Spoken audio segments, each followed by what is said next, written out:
శ్రీవర్షిని నా ప్రేమను యాక్సెప్ట్ చేయి. ఎందుకు ఇలా నన్ను ఇబ్బంది పెడుతున్నావు? ప్లీజ్ నన్ను అర్థం చేసుకో.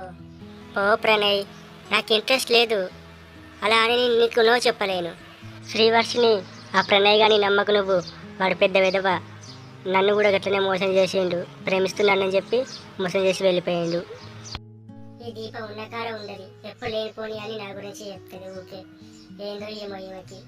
శ్రీవర్షిని, దీప మాటలు నమ్మకు, ఆమె అలానే చెప్తుంది. నేను నిన్ను ప్రేమించుకోవడం ఆమెకి ఇష్టం లేదు, అందుకే నేను అలా చెప్తూ ఉంటుంది. అసలు నువ్వు నాకు ఎందులో నచ్చావని నా వెంట పడుతున్నావు ప్రణయ్? నాకు నువ్వంటే ఇంట్రెస్ట్ లేదని చెప్పాను కదా. ఆగైంది ప్రణయ్ గారికి.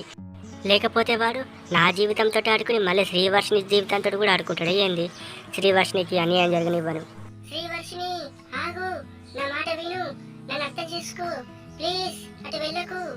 సచ్చినా ఆ శ్రీవర్షిని ఒప్పుకోదు, తనకి ఇంట్రెస్ట్ లేదు.